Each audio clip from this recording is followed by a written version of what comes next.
y a todas las cefalosporinas que quieran ponerle, porque la mitad de los estafilococos son resistentes a esa oxacilina. Y ya lo vamos a ver más detallado. ¿Cuál antibiótico debo iniciar?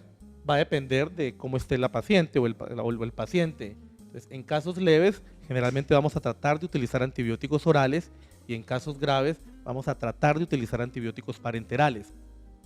Empecemos por acá. Con base en lo que les acabo de decir, si la mitad de la gente tiene en su piel Staphylococcus aureus que son resistentes a oxacilina, todas las cefalosporinas orales son inefectivas. Unacin, Clavulim son inefectivos. Pero sí es efectivo Bactrim, Levofloxacina, Moxifloxacina, Clindamicina, Doxiciclina y Linezolid. Eventualmente, como recomendación, si ustedes tuvieran que tratar una infección en mama donde creen que es Staphylococcus aureus el germen y donde el paciente no está lo suficientemente estable o los cambios no son tan importantes para utilizar antibiótico parenteral, estos antibióticos en rojo son los antibióticos que ustedes deberían utilizar, porque en el 100% de los casos le van a pegar. ¿Ok? Por el otro lado, si necesitamos utilizar antibióticos parenterales, generalmente toca que utilizar una combinación de antibióticos, porque al principio no sabemos si es gram positivo o gram negativo, y la recomendación es que traten de utilizar antibióticos tanto para el uno como para el otro. Por eso, para gram negativos, el que ustedes quieran, cefepime, pipetazo, el que quieran. Y para gram positivos, afortunadamente tenemos una gran cantidad de antibióticos que han ido saliendo en los últimos años. El tradicional y viejo conocido vancomicina, y de ahí para abajo daptomicina, linezolid, ceftarolina y tigeciclina. Y aquí aplica lo mismo. Si una paciente de las que vemos acá en la clínica hace una infección de mama y pensamos que es Staphylococcus aureus, si la mitad tiene sensible y la mitad tiene resistente, y ustedes deciden colocarle cefazolina, vuelve y aplica. En la mitad de los casos va a fallar, porque el germen es resistente. Entonces es mejor utilizar, particularmente cuando no hay forma de tomar cultivos, es mejor utilizar un antibiótico que le pegue a los dos. Y por eso, estos que les mencioné acá como antibióticos orales le pegan de igual manera a los dos. Y de estos parenterales, ¿cuál le pega de igual manera a los dos? Dapto, linezolid, ceftarolina y tigeciclina. La vancomicina no le pega igualmente a los dos. La vancomicina es un antibiótico que le pega exclusivamente al METI-R. Al METI-S no le pega bien, no lo mata del todo. Por eso, la recomendación sería, en casos de no tener aislamientos microbiológicos, utilizar antibióticos que le peguen a los dos. Y de estos, les coloqué en rojo daptomicina y ceftarolina. Ceftarolina porque es una cefalosporina de quinta generación parenteral que cubre el aureo sensible, el aureo resistente, y aparte de eso, cubre enterobacterias que sean sensibles, E. coli, Klebsiella, Enterobacter, Citrobacter. Se coloca cada 12 horas, pero eso va a cambiar y se va a tener que colocar cada 8 horas, todavía no ha cambiado. Pero entonces, en un solo antibiótico, ustedes tienen un espectro grandísimo para tratar su paciente. Y daptomicina, por ser hoy el antibiótico más potente para gram positivos. Para Staphylococcus aureus, hoy es el antibiótico más potente. Y sigue, doctor.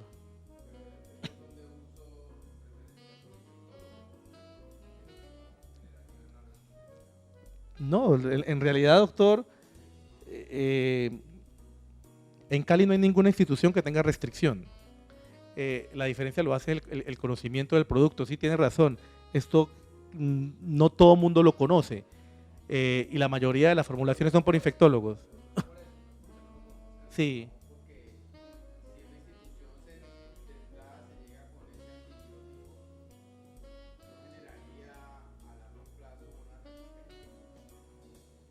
Ah, ya le entiendo. Con todos puede pasar lo mismo. O sea, en realidad, lo que hace la diferencia al interior de las instituciones es usar racionalmente todos los antibióticos. Pero usted tiene razón. Para daptomicina ya tenemos resistencia, para linezolid ya tenemos resistencia, y para ceftarolina ya hay resistencia del Staphylococcus aureus. Pero tiene razón, no se formula diariamente por todos. Generalmente existe una mano especializada que formula esos antibióticos. Y la daptomicina, les estaba contando que tiene una cosa que no tiene ninguno de los medicamentos que hay ahí, y es el único antibiótico que tiene capacidad de eliminar los cocos grampositivos del biofilm. No hay más. Es el único antibiótico que puede activar por biofilm, y por eso hoy por hoy es una herramienta fantástica y fenomenal para tratar de abordar a esos pacientes que tienen infecciones en los cuales las prótesis, no estoy hablando de mamas, en otro tipo de escenarios no pueden ser retirados. Entonces, métanse ese datico a la cabeza. Ahora, esto es lo práctico. Ahí ustedes en esta diapositiva están viendo todas las opciones de tratamiento antibiótico oral que podrían utilizar. Y vamos a ir viendo secuencialmente por qué una es buena y por qué otra es mala. Entonces, miren, cefalexina, dosis, una tableta cada 6 o cada 8 horas. El primer problema con cefalexina es el número de veces que tiene que tomarse el paciente el medicamento. Generalmente la gente no se toma esa vaina. Y aquí tengo que hacerles un hincapié, y es que generalmente los antibióticos que funcionan en función del tiempo en escenarios ambulatorios funcionan peor que los que funcionan en función de dosis, de carga. Y ya les voy a explicar eso, retengan eso ahí. Entonces las cefalexina son muchas dosis. La absorción de la cefalexina es medianamente regular. Solamente cubre al aureo sensible, no al resistente, quizá algunas Klebsielas y nunca Enterobacter y nunca Pseudomonas. Amoxicilina ácido clavulánico. Una tableta cada 8 o cada 12 horas. Mejor absorción oral. De hecho, de todos estos betalactámicos con inhibidores, es el que mejor absorción oral tiene. Cubre el aureo sensible, no el resistente, algunas Klebsielas, ninguna Enterobacter, ninguna Pseudomonas. Ampicilina sulbactam, que se formula de forma frecuente, es el más desventajoso. Es el más desventajoso porque requiere dosis entre 8 y 12 horas, a los pacientes les da diarrea, por cierto. La absorción es la peor que hay. Si lo comparan con amoxicilina ácido clavulánico, la absorción de ampicilina sulbactam es nefasta. Solo cubre el aureo sensible, no el resistente, pocas Klebsielas, pocas Enterobacter y ni una Pseudomonas. Y de ahí para abajo, entonces miren, Clinda, muchas dosis al día, muy buena absorción oral, tanto al sensible como al resistente del aureus, y obviamente para ningún bacilo gram negativo. Cipro, muy buena dosificación, 2 veces al día, excelente absorción oral, le pega a los 2 aureus, le pega algunas Klebsielas, le pega a todos los Enterobacter y le pega a la Pseudomonas. Y acá linezolid, excelente absorción oral, 2 tabletas al día, solo para aureus, ni una enterobacteria. Entonces con ese cuadrito ustedes pueden tomar decisiones fáciles sobre qué es lo que pueden iniciarle a sus pacientes de forma rápida. Y acá tenemos otros antibióticos, que es muy parecido, levofloxacina, moxifloxacina, rifampicina, doxiciclina. Entonces, les traje esto para que miren, eso es un estudio que todavía no ha sido publicado aún. Y es un estudio que no tiene nada que ver con cirugía estética. Pero es un metaanálisis que incluyó los 4 o 5 estudios de escalamiento terapéutico, es decir, de pasar de antibiótico endovenoso a antibiótico oral en un escenario más complicado que mama, que es bacteremia. Y en ese estudio, ellos, después de analizar, eran como 2.000 pacientes, se dieron cuenta de que cuando los pacientes se transicionaba a ciprofloxacina y trimetoprim sulfa, la tasa de recaída en los próximos 30 o 60 días era menor que cuando se transicionaban a betalactámicos, cefalexina o cualquier cefalosporina de segunda generación Unacin o Clavulim. No, ociprotrimetropin. Ociprotrimetropin. Y esto es lo que ustedes ven acá. Cuando hicieron las proporciones y reunieron todos los datos de los estudios, favoreció particularmente las quinolonas. Y cuando empezaron a hacer ellos sus análisis interinos del estudio, se dieron cuenta, primero, de que la gente no se toma esos antibióticos cuando son muchas veces al día. Ese es el principal factor. Es más fácil tomar 2 tabletas o una tableta que tomar 4 o 6. No se lo toman. Y lo otro importante del estudio fue que se hizo evidente que la forma como actúa el antibiótico determina los desenlaces en los pacientes. Cefalosporinas y betalactámicos con inhibidores son antibióticos que para matar la bacteria necesitan tener una concentración estable en tejido y en sangre entre dosis y dosis. Y para las cefalosporinas necesitan estar por encima del 60% de la concentración inhibitoria mínima de la bacteria. Entre dosis y dosis, el antibiótico tiene que estar el 60% actuando para mantener inhibida la bacteria. Cuando utilizamos antibióticos parenterales, ese parámetro se puede cumplir. Pero cuando utilizamos antibióticos orales que necesitan una dosificación tan frecuente, ese parámetro no se cumple. En cambio, cuando utilizan antibióticos cuya función es por carga, por dosis, y este es el ejemplo de las quinolonas, la posibilidad de lograr el objetivo terapéutico es mayor, porque la quinolona mata a la bacteria por carga.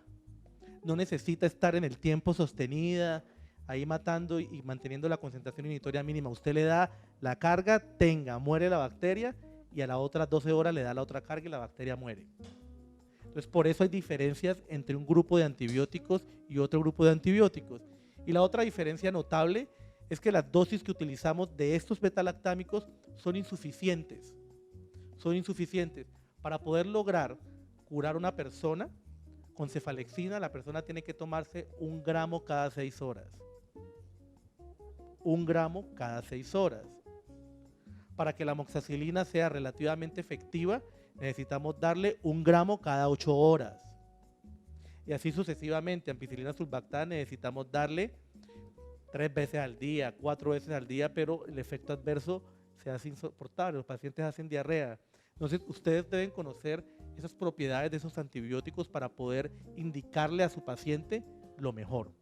Y por eso yo algunas veces les he dicho, no pierdan el tiempo, denle parenteral y luego le damos oral. Bueno, sigamos. Estas son las características de lo parenteral y lo voy a pasar porque ya lo mencionamos. Y finalmente, las respuestas a algunas de las preguntas y que están consignadas en este Journal de Cirugía Plástica del 2007. ¿Cuánto le damos a pacientes que tienen infecciones leves sin compromiso de prótesis ni abscesos? Aunque los tiempos no están claramente definidos, esto es más o menos el consenso de lo que los autores recomiendan, entre 7 y 10 días. Si hay una infección con colección sin compromiso de prótesis, entre 10 y 14 días. Si hay una infección con retiro de prótesis, entre 2 semanas, de pronto hasta 3, después del retiro de la prótesis. Cuando hay infecciones por micobacterias, mínimo 3 meses, hasta 1 año. Y esta pregunta, que generalmente nos cuestionan mucho, no tiene respuesta. No existen ensayos que comparen retiro de prótesis, ponerle al 3er mes, al 6º, a los 12, no hay. Pero en consenso, la mayoría de los artículos que he leído tienden a recomendar que esa nueva prótesis sea colocada entre el 3er y el 6º mes, una vez la infección se haya curado. Pero no hay guías, ¿no? Eso es expertos. Bueno. Y aquí. Ahora, ¿se pueden salvar las prótesis? Desde 1979, este autor publicó este paper en donde en 41 pacientes que tenían infecciones protésicas y en donde el organismo que se aisló con mayor frecuencia fue Staphylococcus aureus. Él, a través de un manejo agresivo de antibiótico, lavado, debridamiento y retención, logró salvar el 48% de las prótesis. El 48% de las prótesis, número mágico. A partir de aquí han aparecido solo revisiones retrospectivas, solo estudios de cohortes, ningún ensayo, solo estudios de baja y mediana calidad que han tratado de replicar los resultados que tuvo Courtois. Y ese es un estudio que salió publicado un poco más después del de Courtois en el 2007. Y aquí, en un escenario peor, ¿no? Esto era de mastectomías y cáncer y esas vainas. En un escenario peor, estos autores, este autor describió de que en algunos de sus pacientes, utilizando antibiótico por vena, drenaje y manteniendo la prótesis, podían salvar algunos de ellas. Y en este estudio fueron nuevos pacientes y en los 9 lograron salvarlos. En un escenario peor. No era estético. Este es un estudio que salió publicado en el 2010, la experiencia en Norteamérica de este autor, y él lo que recoge es la experiencia en 15 años en su institución. Y pónganle cuidado a esto.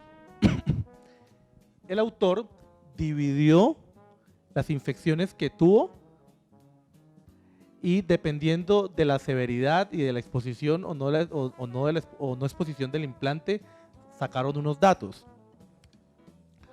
Cuando las pacientes tuvieron una infección leve, simple, sin exposición, sin repercusión hemodinámica, la tasa de éxito salvando la prótesis fue del 100%. Lo que quiere decir que cuando se presentan infecciones de mama, tenemos que ser relativamente agresivos en el manejo. Hay que tratarla rápida y tempranamente para evitar que los pacientes lleguen a estos procesos de acá. Si tratamos una celulitis, ninguna prótesis se saca. Y esto es lo que nos está diciendo el autor. Si tratamos tempranamente, las prótesis en el 100% de los casos van a quedar ahí.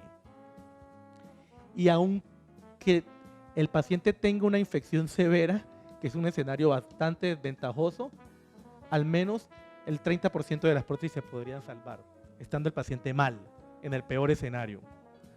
Ahora miren, si la prótesis está expuesta, que fue el grupo 3, pero no había clínicamente datos de infección, en el 100% de las veces para el autor se pudo salvar la prótesis, sin demostrarse infección. Si la prótesis estaba expuesta y había infección leve, aún con exposición de prótesis, logró salvar el 66% de sus prótesis. Y aún en pacientes que tuvieron exposición con un grado mediano de complejidad, logró salvar el 40% de las prótesis. Esto con un periodo de 2 años y medio de observación.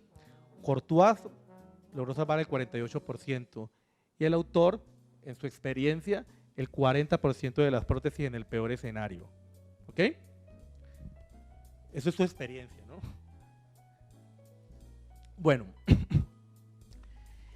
del mismo artículo que les estoy mencionando, estos fueron los gérmenes que aislaron en los pacientes que tuvieron infecciones y miren que no distan nada de lo que hemos mencionado. Son los mismos gérmenes. Coagulasa negativo, Staphylococcus aureus, Bacillus gram negativo. Miren, es igual. La flora no cambia, no importa el país donde esté. Y el autor logró determinar que existía un factor de riesgo diferencial que determinaba a quién le quitaba y a quién no quitaba. Y el factor diferencial para el autor fue Staphylococcus aureus. Entonces ya de entrada podemos empezar a subclasificar a algunos pacientes. Quizá las personas que tengan Staphylococcus aureus como germen productor no van a ser candidatos a tratar de salvar una prótesis, porque consistentemente el Staphylococcus aureus aparece como un factor de riesgo para recaída de infección y retiro de la prótesis. En este otro estudio que se publicó más recientemente, en el 2017, lo que trataban de determinar era identificar algunos factores de riesgo para el salvamento o retiro de prótesis. Y quiero que le presten atención a esto. De los pacientes que tuvieron seromas, el 34% terminaron en explante. De los que tuvieron hematomas, el 100% terminaron en explante. De los que tuvieron contractura capsular, el 100% terminaron en explante. Entonces, estos no son ensayos clínicos porque aquí no hay variables, son todos estudios retrospectivos. Pero si ustedes le echan una ojeada, es muy parecido a lo que empezamos a hablar al inicio de la charla. Quizá este tipo de situaciones pareciera que al final terminan complicando a la paciente. Y aparece este germen como uno de los principales factores de mal pronóstico en infecciones de mama con posibilidad de salvamento. Entre METIS, entre Aureus oxacilino sensible y Aureus oxacilino resistente, hay una diferencia enorme en cuanto a virulencia, siendo oxa resistente un germen de cuidado que mata. Por eso oxa resistente es un germen que siempre aparece en los estudios de mama, que cuando esté difícil intentar salvar esa prótesis. Y este fue un estudio que aún no está publicado, está en proceso de publicación, y es un estudio bastante interesante. Miren el título, que es que el dilema del cirujano con respecto a las infecciones de prótesis en mama. Y es un metaanálisis.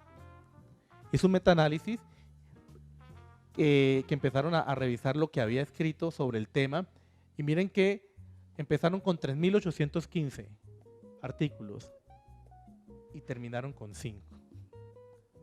Esto es lo que hay, ¿ok? Y de esto, estos son los estudios que los autores escogieron, y vuelvo yo otra vez, hago hincapié en que muchos son de naturaleza retrospectiva y los pocos prospectivos son de cohortes, no son de intervención, no son ensayos. Y si ustedes ven, las intervenciones que hicieron en los pacientes fueron varias. Algunos pacientes les dieron antibióticos solamente, a otros pacientes les hicieron lavado, retiro de prótesis, implante de prótesis, cierre y antibiótico. Es decir, one exchange, es decir, lo que hace ortopedia cuando vas a tratar de salvar una prótesis en rodilla o en cadera. Y lo que encontraron ellos fue que, miren, otra vez, los mismos gérmenes, no importa dónde ustedes lo vean, son los mismos gérmenes. Encontraron que habían infecciones con exposición y aún infecciones sin exposición, y eso lo vemos. Y encontraron de nuevo que existe una tasa alta de pacientes con infecciones con cultivos negativos, y para ello fue el 15%. Entonces, es un mensaje para llevar a casa. Hay cultivos negativos a pesar de que haya infección en mama. Y de esta revisión, sabiendo de que es una revisión que sigue siendo un metaanálisis con los pocos con los pocos estudios de mediana complejidad y que tenemos para este tipo de eventos, esos son los desenlaces y son los resultados que ellos encontraron. Para ellos, en ese grupo de pacientes, tuvieron tasas de éxito altísimas. Lograron salvar un poco de prótesis, muchas. Sin embargo, la conclusión, después de hacer el metaanálisis, es que ese tipo de conceptos no pueden ser generalizados. Y no pueden ser generalizados porque nos falta calidad de estudios. Y mientras nos falte calidad de estudios, no se pueden tomar decisiones 100% seguras. Es decir,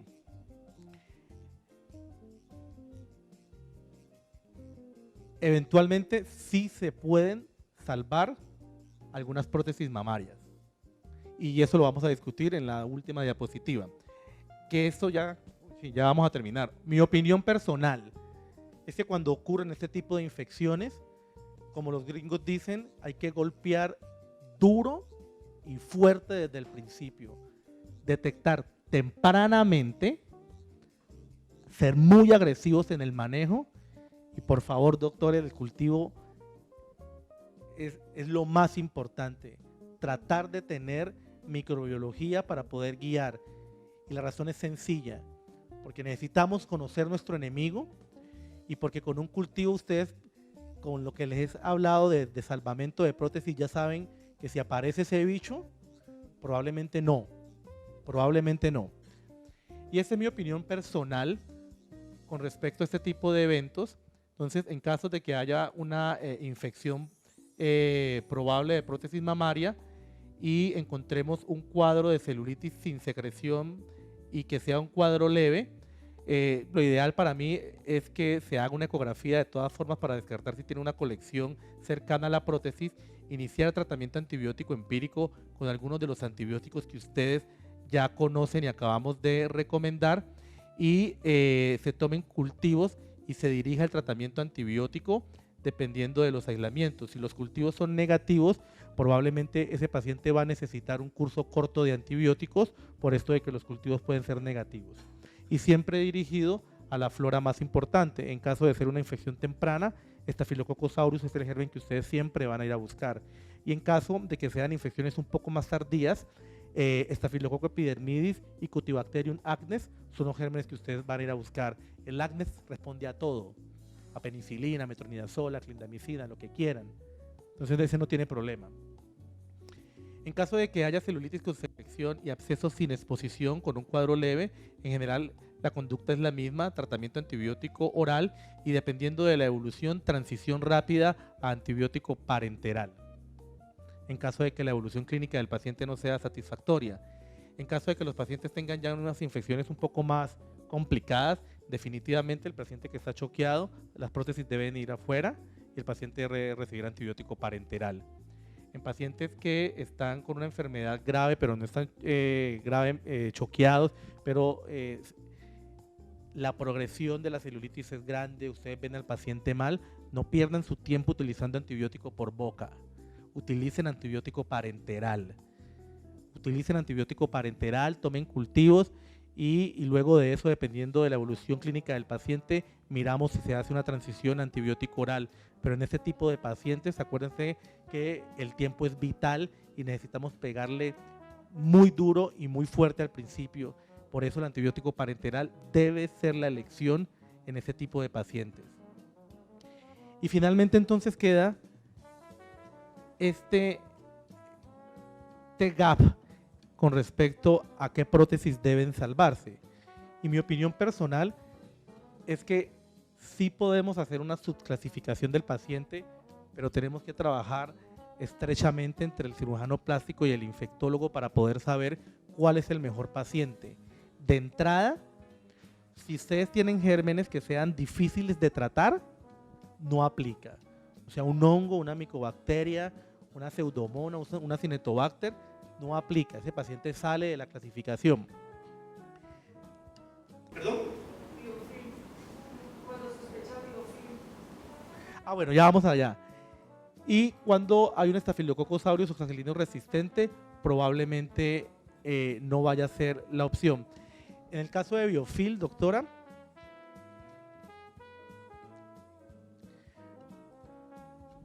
mi opinión personal es que van a haber algunas pacientes que tienen unos cuadros no agudos, unos cuadros de infecciones que ocurren tardías en el posoperatorio, en donde quizá el germen más importante a considerar sea Staphylococcus epidermidis.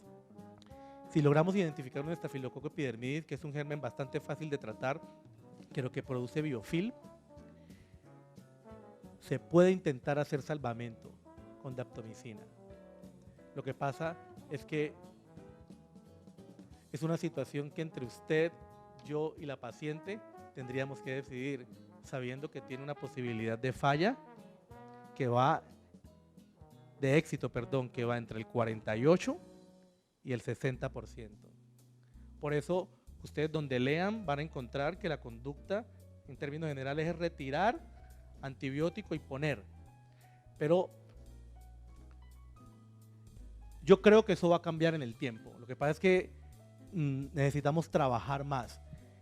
Si escogemos bien el paciente o la paciente, quizá podamos salvar prótesis. En mi experiencia, no en mamas,